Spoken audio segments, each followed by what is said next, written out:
Soda బండి దగ్గరికి అయితే వచ్చేసాం. ఇప్పుడైతే మనము హైజీన్ సాల్ట్ సోడా బాగుంటుందో లేకపోతే నార్మల్ సాల్ట్ సోడా బాగుంటుందో చూసేద్దాం. బ్రో ఒక సాల్ట్ సోడా బ్రో.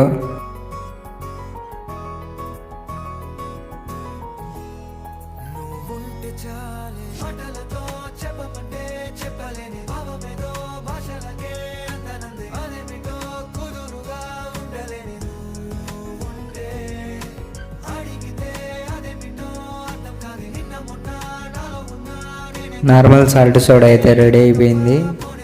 ఇప్పుడు చూద్దాం ఎలా ఉంటుందో దాని టేస్ట్. నెంబర్ 1 సాల్ట్ సోడా అన్న ఇది.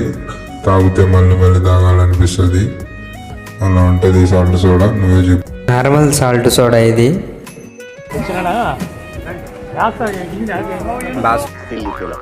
మోస్ట్ ఎంటర్టైన్మెంట్ ఫీల్ అవుతున్నాడు. చూడగాయ నిమ్మకాయ ఎక్కువ, నిమ్మకాయ బాగా, జీలకర్ర అంతా బాగా వేసినాడు. బాగుంది salt soda. Next hygiene salt soda ఉంది.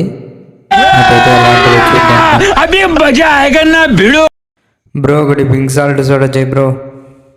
ఓకే అన్న, చేసేద్దాం, దానికి ఏముంది అన్న. హైజీన్ సాల్ట్ సోడా చేసే విధానము: ఫస్ట్ 2 నిమ్మకాయలు తీసుకోవాలి, సగంగా కట్ చేసి దాంట్లోకి బాటిల్లోకి పిండేసుకొని, ఆ తర్వాత రుచికి సరిపడ్డ జీలకర్ర, రుచికి సరిపడ్డ పింక్ సాల్ట్ అయితే వేసుకోవాలి.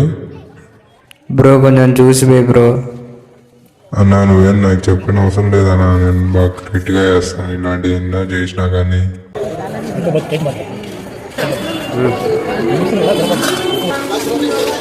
నార్మల్ గల్లీ సాల్ట్ సోడా ఇది. ఇవి స్టీల్లో దిక్కుతుంది. ఇక్కడ ఇది ఎదురుగానే ఉంటుంది. బండేమో అబ్దుల్ కాంప్లెక్స్ ముందరే ఉంటుంది. ప్యాజ్ కాంప్లెక్స్, రేఖా కాంప్లెక్స్ పక్కనే కిందనే ఉంటుంది. ఇది వచ్చేసి మళ్ళీ నార్మల్ మనం తెచ్చుకున్నాం కదా పింక్ సాల్ట్, అది జీలకర్ర, ఇంట్లో జీలకర్ర, ఈ సోడా ఒకటి పెట్టాడు. ఓకే, నిమ్మకాయ వేసినాడు. చూడండి, దీని టేస్ట్ బాగుంటుంది, దీని టేస్ట్ బాగుంటుంది ఇప్పుడు చెప్తా. నార్మల్ సాల్ట్ సోడా వచ్చేసి బాగా టేస్ట్ బాగుంది, స్ట్రాంగ్గా ఉంది. అదే మన హైజీన్ సాల్ట్ సోడా వచ్చేసి కొంచెం టేస్ట్ తక్కువ ఉంది hygiene salt soda.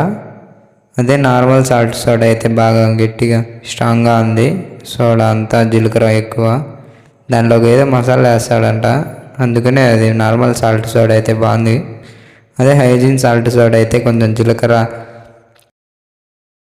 Pink salt వేస్తాం కాబట్టి మన హైజీన్ సాల్ట్ సోడా అయితే కొంచెం టేస్ట్ తక్కువ ఉంది. 10,000 వెళ్ళేటప్పుడు 5,000 బొక్క.